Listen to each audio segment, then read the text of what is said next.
Recognizes the gentleman from Florida. Mr. Chairman, I yield myself such time as I may consume. Without objection.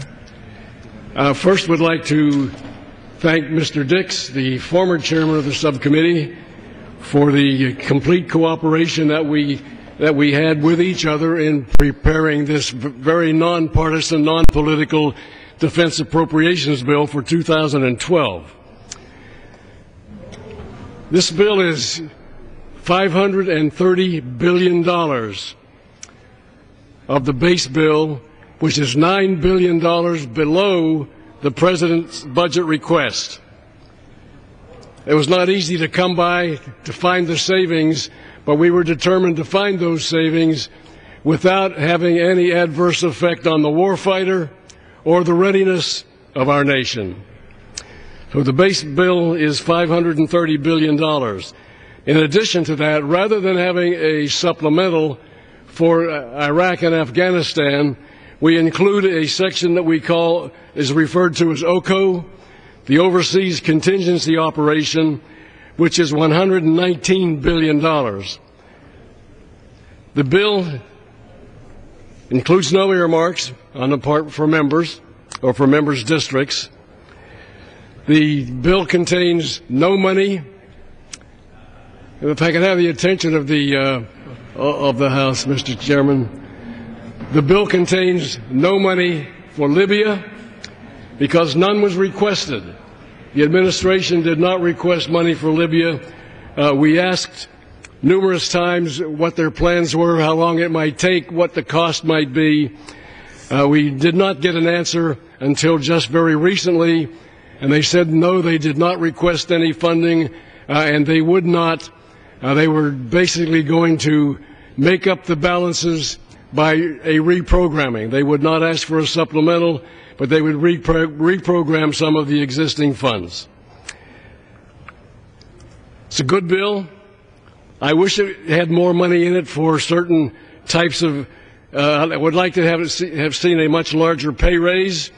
We provided the necessary funding for the 1.6% pay raise for the military, which was the authorized level and the requested level, but we just had to find that $9 billion. The staff had to work extremely hard to make sure that we did not have an adverse effect on any of our soldiers or our readiness for our overall readiness. The bill provides $32 billion for the Defense Health Program. We understand the needs of our soldiers that are wounded. There are unfortunately too many of them. We provide what we think is adequate money to care for whatever their medical requirements, their medical needs are. And it includes considerable research into medical issues. And the research is important because a lot of the injuries that we're seeing came out of Iraq and are coming out of Afghanistan were such that in previous wars, the troop would probably not have survived. But because of advancements in medical care, because of the research, because of advancements in medicines, because of the ability to remove the casualty from the battle area quickly and get to a hospital quickly, we're saving the lives of many of our troops that would probably not have survived in previous wars. We include funding for the construction of 10 Navy ships. We include money for 32 Joint Strike Fighter aircraft. We include $3.3 billion for 28 F-18 Super Hornets and 12 EA-18 Growlers, $2.8 billion for 116 H-60 Black Hawk helicopters, and $699 million for the Reaper UAV, which is the advanced of the Predator.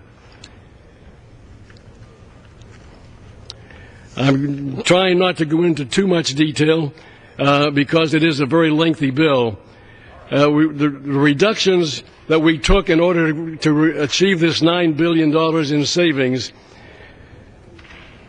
we took favorable contract pricing adjustments, contract and schedule delays resulting in fiscal year 2012 savings, unjustified cost increases or funding requested ahead of need, anticipated or historical under-execution of contracts, rescissions of unneeded prior year funds, and reductions that were authorized in the House-passed 2012 National Defense Authorization Act under the chairmanship of Chairman McKeon.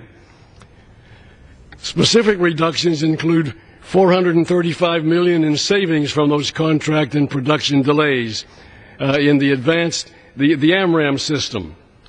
And the details we'll provide the details for the record of all of the areas where we took the savings. But all in all, it is a good bill for the money that we had available. There are things that we would have added. We would have increased the military pay raise. We just didn't have the money, so we went to the authorized level. But there's much more to be said that will be said as we read this bill for amendments, which will probably not happen now until we come back after next week's recess. And so at this point, I would just reserve the balance of my time. Gentleman reserves.